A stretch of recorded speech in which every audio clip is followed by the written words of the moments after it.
Bonjour, bienvenue dans une nouvelle vidéo de notre chaîne. Ici, nous traduisons des témoignages de personnes qui ont vécu des expériences de mort imminente et d'autres expériences spirituelles. Aujourd'hui, nous allons découvrir l'histoire d'Ita Anderson.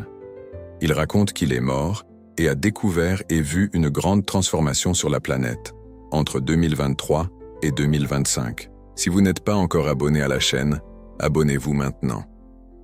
Laissez un commentaire avec votre nom et votre ville. Maintenant, écoutons le témoignage d'Itan. Depuis mon enfance, j'ai toujours ressenti que je n'appartenais pas à l'endroit où je vivais. J'ai grandi à Brooksville, une petite ville aux États-Unis, où les rues tranquilles cachaient de nombreux secrets sombres. Ma maison se trouvait dans un quartier de classe moyenne, avec des maisons qui semblaient parfaites de l'extérieur, mais beaucoup d'entre elles abritaient des drames silencieux comme le mien. Mon père, John Anderson, était un homme grand et intimidant. Ses yeux semblaient toujours pleins de colère, et il avait une présence qui rendait tous ceux qui l'entouraient intenses. Je me souviens de sa voix grave et rude, s'élevant souvent en cris qui résonnaient dans la maison. Depuis que je me souviens, il était violent. Souvent, il agressait ma mère, Mary, une femme petite et fragile, avec des yeux tristes qui racontaient des histoires de souffrance. Ma sœur aînée, Jessica, essayait toujours de nous protéger, mais il était difficile d'affronter un homme comme mon père. Une nuit, quand j'avais environ 8 ans, j'ai entendu des cris venant du salon. Je suis descendu les escaliers lentement, essayant de ne pas faire de bruit. En arrivant au bas des escaliers, j'ai vu mon père crier après ma mère. Il tenait une bouteille de bière à la main et sa voix était chargée de haine. « Tu ne vaux rien, Mary, tu n'as jamais valu. » Il a crié en lançant la bouteille contre le mur, éparpillant des morceaux de verre partout. Jessica a couru pour se mettre entre eux, les mains tendues. « Papa, s'il te plaît, papa, ne fais pas ça. » J'étais figé de peur, mes pieds semblant collés au sol. Je voulais courir et aider ma sœur, mais je ne pouvais pas bouger. Je ne faisais qu'assister pendant que mon père poussait Jessica sur le côté et levait la main pour frapper ma mère. C'était la réalité de mon quotidien. Grandir dans un environnement comme celui-ci m'a laissé des marques profondes, et la violence que j'ai vécue a façonné les cicatrices émotionnelles que je porte encore aujourd'hui. Quand mes parents ont divorcé, j'avais 12 ans. Ce fut un soulagement temporaire, mais bientôt ma vie entra dans un nouveau cycle de difficultés. Après le divorce, ma mère, déprimée, luttait pour subvenir à mes besoins et à ceux de ma sœur qui était à l'université. Mary travaillait comme vendeuse dans une pharmacie locale, un emploi qui payait peu et exigeait de longues heures. Elle rentrait à la maison épuisée, souvent, avec les yeux enflés d'avoir pleuré, mais elle essayait de garder une apparence de normalité pour moi. Un après-midi, j'ai trouvé ma mère assise dans la cuisine, fixant une photo de famille qui était sur la table. La photo montrait un moment heureux de notre vie, bien avant que tout ne s'effondre. « Pourquoi cela nous est-il arrivé, Itan ?» Elle murmura, sans détourner le regard de la photo. Je ne savais pas quoi répondre. Je me suis simplement assis à côté d'elle et lui ai pris la main. « Nous allons bien nous en sortir, maman, d'une manière ou d'une autre. Nous allons bien nous en sortir. » Me sentant perdu et seul, j'ai commencé à m'entourer de plus de compagnie. À 15 ans, j'ai fugué de chez moi. Les rues de Brooksville, qui semblaient sûres pendant la journée, se transformaient à la nuit en un endroit dangereux. J'ai trouvé refuge dans un groupe de jeunes qui, comme moi, n'avaient de nulle part où aller. Chacun de nous avait une histoire de souffrance et ensemble nous formions une sorte de famille dysfonctionnelle. Je me souviens de la première nuit que j'ai passée dans les rues. L'air était froid et tranchant, et je me suis blotti dans une ruelle essayant de trouver un peu de chaleur. C'est là que j'ai rencontré Sem, un garçon de quelques années plus vieux que moi qui avait aussi fui de chez lui. « Hé garçon, que fais-tu ici tout seul ?» Sem a demandé d'un ton qui mêlait curiosité et inquiétude. « Je n'avais nulle part où aller, » répondis-je, essayant de ne pas laisser ma voix trembler. Sem sourit et s'assit à mes côtés. « Tu vas t'habituer. » Nous nous sommes tous habitués, mais ce n'est pas facile. Avec le temps, Sem est devenu mon ami le plus proche dans les rues. Il m'a appris à survivre, à éviter les dangers et à trouver des endroits sûrs pour dormir. Mais même Sem ne pouvait pas me protéger de toutes les menaces. Une nuit, alors que nous errions dans les rues, nous avons été abordés par un groupe d'hommes. Ils nous ont encerclés et l'un d'eux a saisi mon bras. « Vous deux venez avec nous. » Il a grogné en serrant mon bras avec force. Sem a tenté de se battre mais c'était inutile. Nous avons été emmenés dans un bâtiment abandonné où nous avons été retenus prisonniers pendant des jours. Ils nous menaçaient, nous frappaient et je pensais que nous ne sortirions jamais d'ici vivants. Ce fut une expérience qui m'a laissé des cicatrices profondes et a intensifié mon trouble de stress post-traumatique, TSPT. Quand nous avons finalement réussi à nous échapper, je savais que quelque chose en moi avait changé pour toujours. Je préférais rester seul ne faisant confiance qu'à quelques amis. La vie dans la rue m'a endurci, mais elle m'a aussi rendu plus vulnérable de manière que je ne pouvais pas comprendre complètement à l'époque. En 1989, après des mois de maux de tête et un sentiment de désespoir émotionnel, j'ai tenté de me suicider. La douleur était constante, une ombre qui me suivait partout où j'allais. Cette nuit fatidique, j'étais seul dans ma chambre, les lumières éteintes et la seule illumination venait de la lune qui pénétrait par la fenêtre. Je tenais une bouteille de vodka dans une main et un flacon de pilule dans l'autre. Des larmes coulaient sur mon visage, tandis que je regardais la photo de ma famille. Je me sentais complètement perdu, sans espoir que les choses puissent s'améliorer. Je ne peux plus vivre comme ça, je murmurais pour moi-même, la voix étouffée par la tristesse. Pas de sortie, personne ne se soucie. J'ai ouvert un flacon de pilules et j'ai commencé à les avaler une par une, prenant des gorgées de vodka pour aider à les faire passer. À chaque pilule, je me sentais de plus en plus engourdi, plus éloigné de la douleur qui me tourmentait quotidiennement. Mon cœur battait de manière irrégulière et une sensation d'obscurité commençait à l'envelopper. Après la tentative de suicide, j'ai ressenti un fort battement dans la poitrine, comme si mon cœur luttait désespérément pour continuer à battre. La sensation était si intense qu'elle m'a momentanément sorti de l'engourdissement. Peu après, tout est devenu sombre. Ce n'était pas seulement l'obscurité de fermer les yeux, mais une absence complète de lumière, de son et de sensation. Pendant un moment, j'ai pensé que j'avais enfin réussi à mettre fin à la mine d'or, mais alors quelque chose d'inattendu s'est produit. J'ai commencé à ressentir une légèreté comme si mon corps flottait. L'obscurité a commencé à se dissiper et j'ai réalisé que j'étais hors de mon corps. Je regardais en bas et je me vis allongé sur le lit, immobile avec la bouteille de vodka encore à la main. La vision était surréaliste et m'apporta un mélange de curiosité et de peur. Suis-je mort ? Pensais-je, essayant de comprendre ce qui se passait. La sensation d'être hors de mon corps était à la fois libératrice et terrifiante. Je flottais dans la chambre, passant à travers le plafond, et je montais de plus en plus haut. Je pouvais voir ma maison devenir petite, les lumières de la ville scintillant au loin. Je ressentais une immense joie et liberté, quelque chose que je n'avais jamais expérimenté auparavant. Les couleurs autour de moi étaient vibrantes, les étoiles semblaient plus brillantes et la texture de l'espace qui m'entourait était différente, plus riche et complexe. Alors que je montais, j'ai commencé à percevoir un changement dans l'environnement. La légèreté et la joie ont laissé place à une obscurité épaisse, presque palpable. Je me sentais comme si j'étais tiré à l'intérieur d'un tourbillon d'obscurité. La peur a commencé à grandir en moi, remplaçant l'euphorie initiale. Je sentais la présence d'êtres autour de moi, bien que je ne puisse pas les voir clairement. Ils étaient là, observant, attendant. Soudain, une figure gigantesque sans forme humaine est apparue devant moi. C'était une présence intimidante et menaçante, et sa voix résonnait en moi sans besoin de mots. « Vous n'appartenez pas ici, vous n'êtes pas digne. » L'entité communiquait de manière menaçante, sa voix résonnant en moi. Me sentant vulnérable et terrifié, j'ai fait la seule chose qui m'est venue à l'esprit. J'ai crié à Jésus. « Jésus, aide-moi. S'il te plaît, sauve-moi. » Au même instant, une lumière brillante est apparue, éloignant l'obscurité et les êtres hostiles. La lumière était si intense que j'ai dû couvrir mes yeux. Quand la lumière a commencé à diminuer, j'ai vu une figure radieuse s'approcher. C'était Jésus. Son visage était serein et plein de compassion.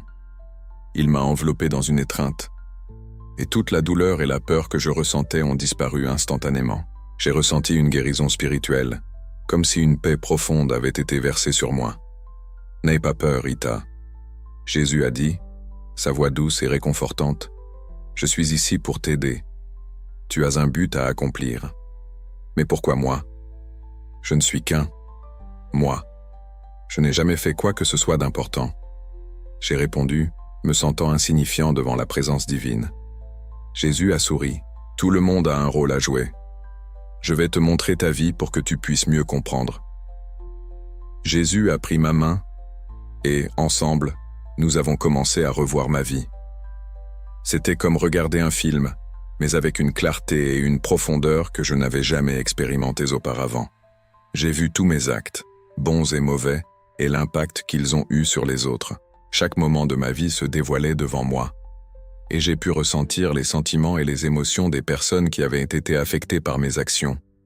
Vous voyez, Itam, comment vos actions ont influencé les autres, même les plus petits actes peuvent avoir de grandes répercussions. Jésus a expliqué, « Vous avez suffisamment de bonté dans votre cœur.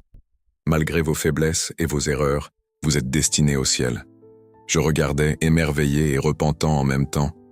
Je n'avais jamais réalisé à quel point mes actions comptaient, dis-je, avec des larmes coulant sur mon visage. Je voulais avoir fait plus, être meilleur.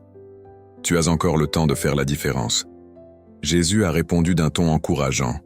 Mais il y a quelque chose de plus que je dois te montrer. Alors la vision a changé.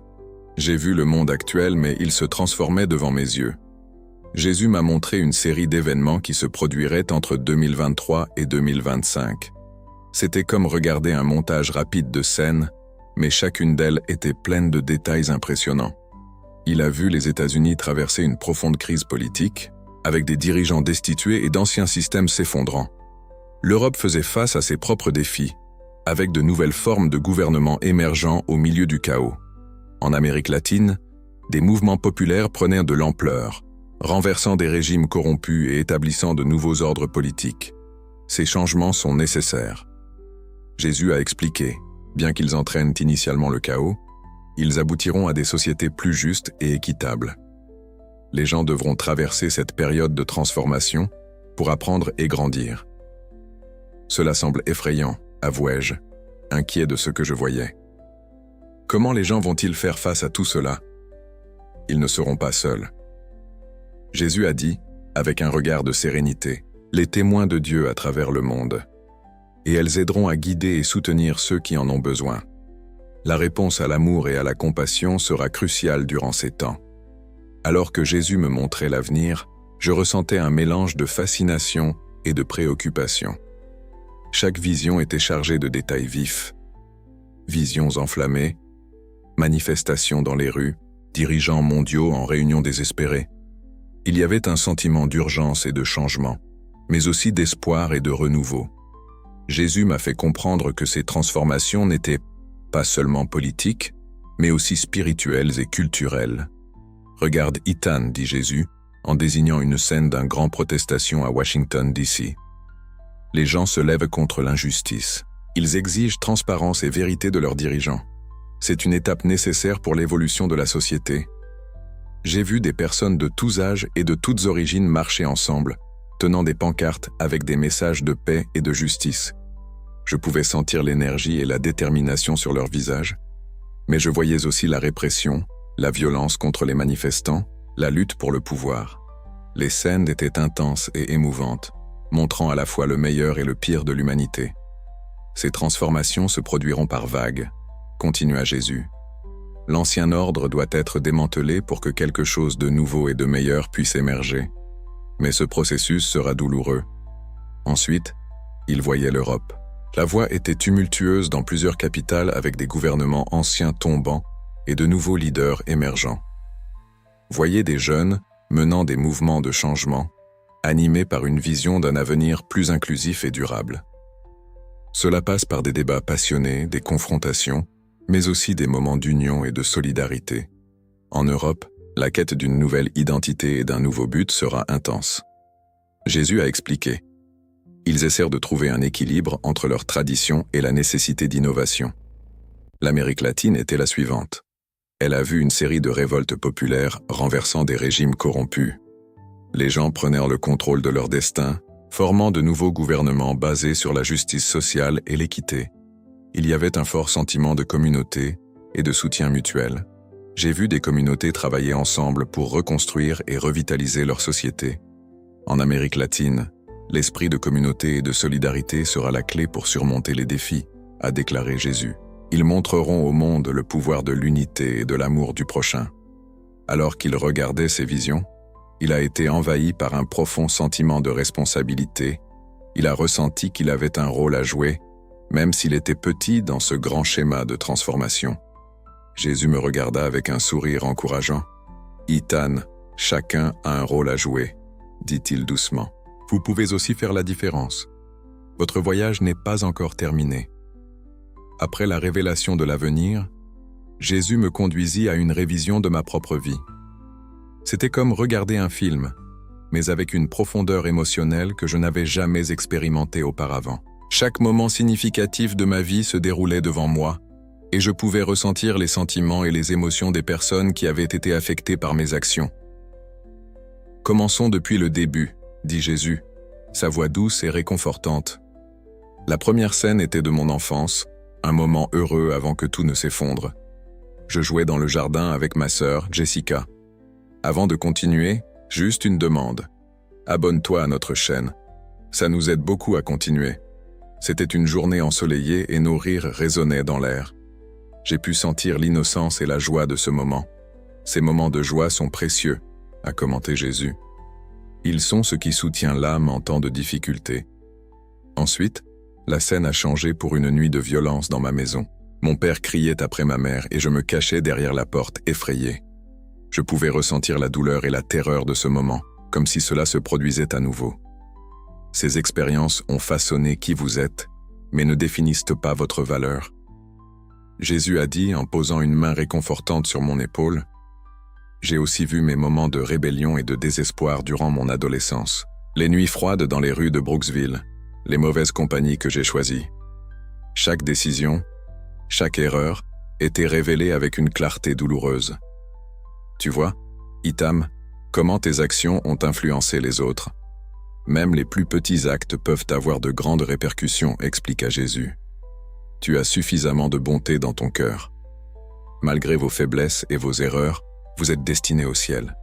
Je regardais, émerveillé et repentant en même temps.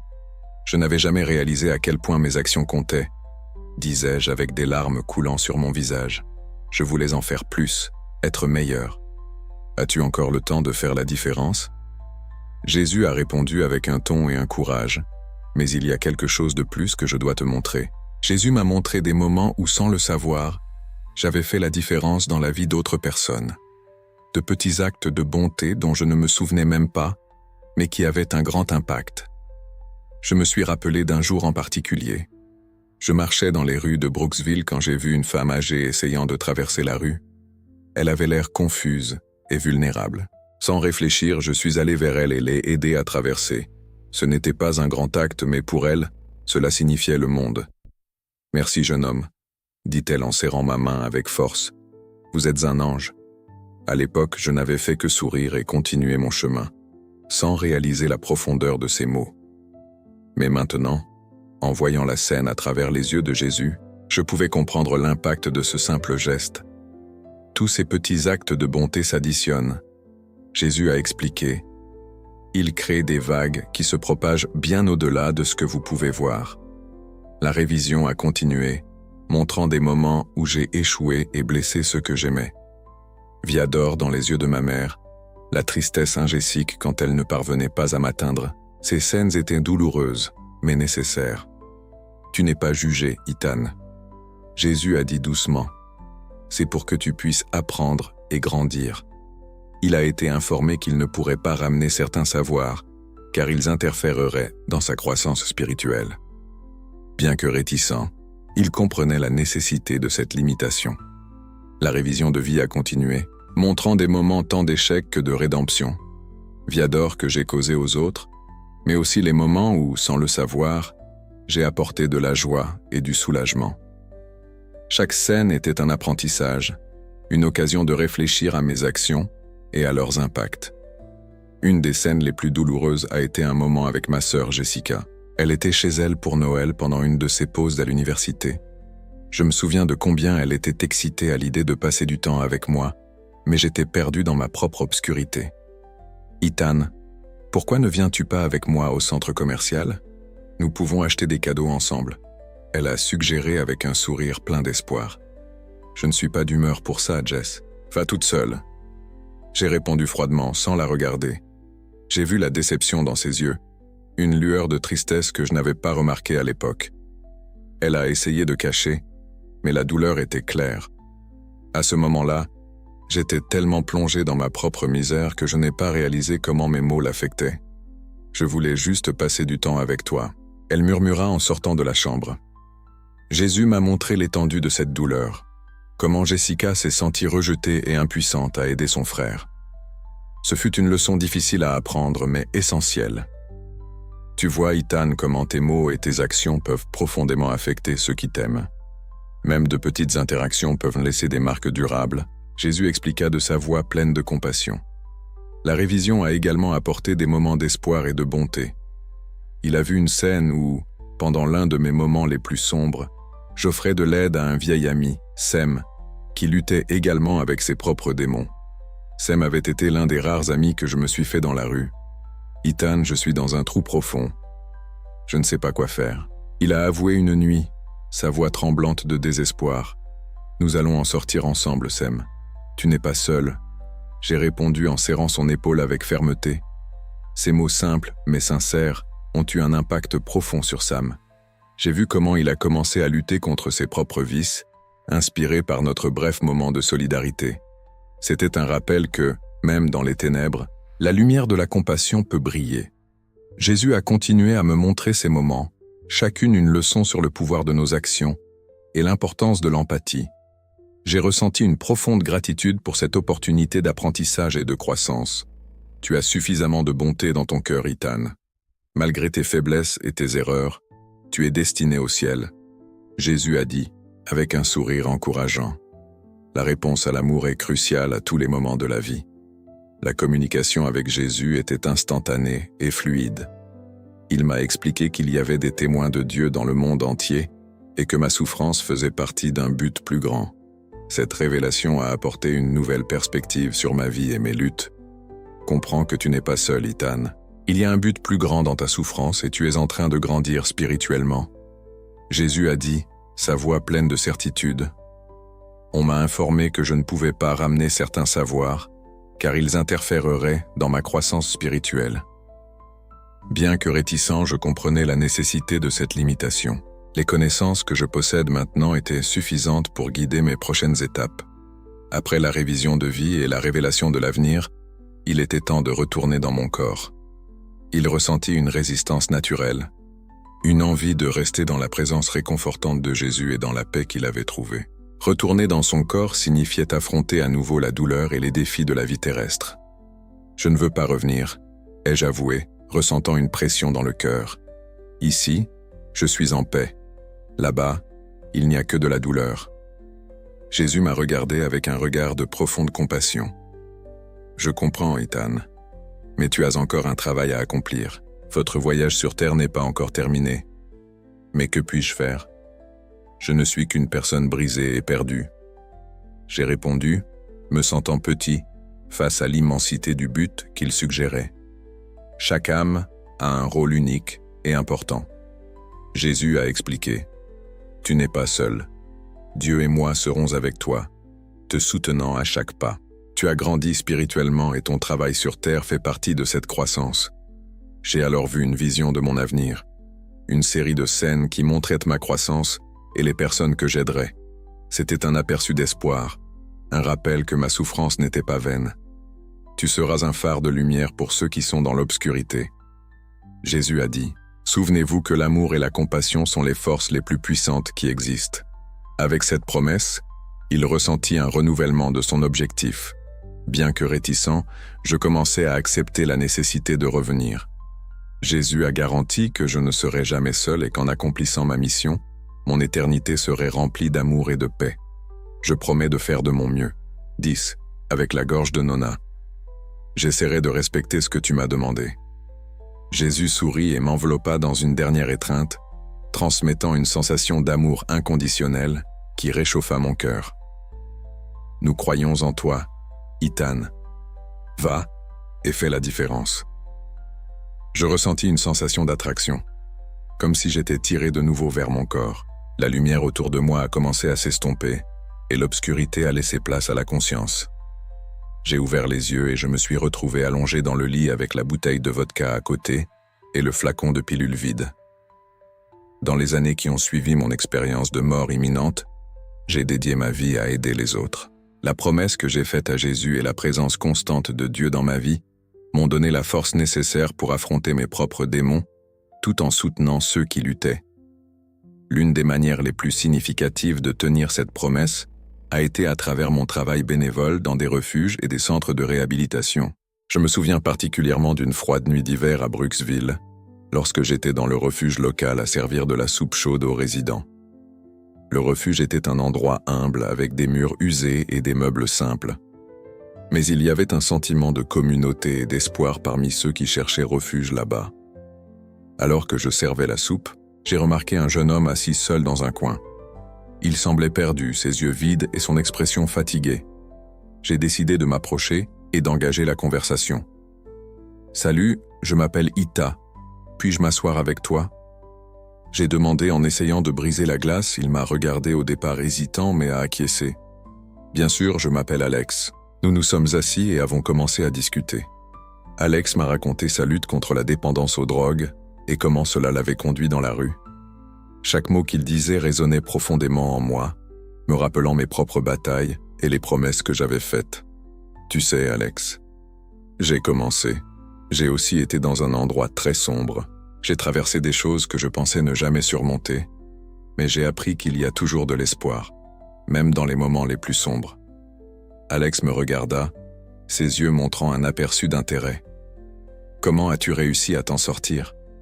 Je lui ai raconté mon histoire, y compris mon expérience de mort imminente et ma rencontre avec Jésus. J'ai partagé comment cette expérience a transformé ma vie et m'a donné un nouveau but. C'est ce qui m'a donné la force de continuer. J'ai expliqué. Et je crois que vous pouvez aussi trouver cette force. Vous n'êtes pas seul. Cette conversation a été le début d'une amitié et d'un processus de mentorat. Alex a commencé à fréquenter régulièrement le refuge et les séances de groupe que je dirigeais. Peu à peu, j'ai remarqué un changement en lui. Il a commencé à croire qu'il pouvait changer sa vie et à avoir de l'espoir pour un avenir meilleur. Un après-midi, lors de l'une de ces séances de groupe, Alex a partagé un moment significatif. « J'ai toujours pensé que ma vie était destinée à l'échec, » dit-il d'une voix émue. Mais rencontrer Ethan et écouter son histoire m'a fait réaliser que je peux aussi avoir une seconde chance. Ces mots m'ont profondément touché. Savoir que mon expérience aidait d'autres à trouver de l'espoir et un but à donner un nouveau sens à mon propre parcours. En plus du bénévolat, j'ai commencé à donner des conférences dans des écoles et des communautés, partageant mon histoire et les leçons que j'ai apprises. Lors d'une de ces conférences, j'ai rencontré une jeune femme nommée Sarah. Elle traversait une situation familiale difficile, très similaire à la mienne. « Je me sens tellement seule », a-t-elle avoué après la conférence. « C'est comme si personne ne me comprenait. »« Je comprends ce que tu ressens », répondis-je en posant une main réconfortante sur son épaule. « J'ai traversé quelque chose de très similaire, mais je veux que tu saches qu'il y a une issue. Tu es plus fort que tu ne le penses. » Sarah a commencé à fréquenter les groupes, et peu à peu, sa confiance a commencé à grandir. Elle a trouvé une communauté de soutien et a commencé à croire qu'elle pourrait surmonter ses difficultés. Au fil des ans, ma mère Mary est également devenue une grande source de soutien. Bien que notre relation ait été tendue par le passé, le temps et la guérison spirituelle nous ont rapprochés. « Je suis tellement fière de toi, Ethan, » dit-elle un soir, alors que nous prenions le thé dans la cuisine. « Tu as transformé ta vie et tu aides tant d'autres. Ton père serait surpris de l'homme que tu es devenu. » Ces mots ont beaucoup compté pour moi. Savoir que ma mère voyait et appréciait ma transformation m'a donné encore plus de force pour continuer. La relation avec ma sœur Jessica s'est également renforcée. Elle a toujours été un roc dans ma vie, même dans les moments où je ne le réalisais pas. Nous nous sommes reconnectés et avons commencé à nous soutenir mutuellement. « Je suis heureuse que tu aies trouvé ton but, Ethan », a dit Jessica lors d'une visite. J'ai toujours su que tu avais quelque chose de spécial. Et maintenant, tu fais vraiment la différence.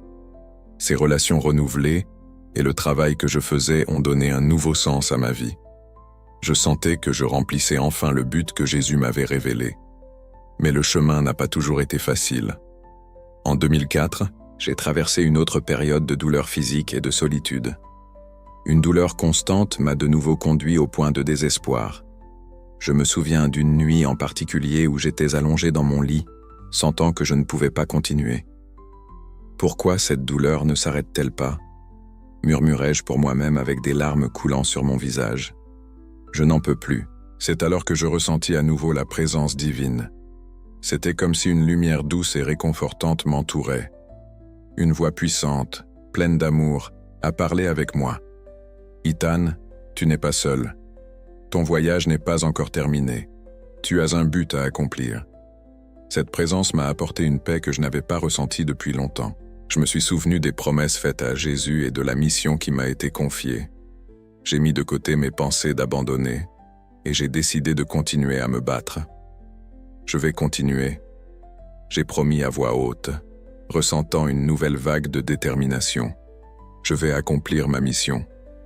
Cette expérience a renforcé mon enfant intérieur que, même dans les moments les plus sombres, nous ne sommes pas seuls. Dieu était avec moi, me guidant et me soutenant. Aujourd'hui, je partage cette histoire pour que tout le monde sache que, malgré les difficultés et la souffrance, il y a un but plus grand dans nos vies. Les transformations que Jésus m'a révélées ont déjà commencé. Il est essentiel de garder la foi et l'espoir. Savoir que nous ne sommes pas seuls et que l'amour prévaudra nous donne la force de continuer. Que pensez-vous de cette incroyable histoire? Laissez votre avis dans les commentaires. N'oubliez pas de vous abonner à la chaîne et d'activer la cloche de notification pour chaque nouvelle vidéo. Nous voulons apporter à plus de personnes l'espoir qu'il existe une vie au-delà de ce que les yeux peuvent voir.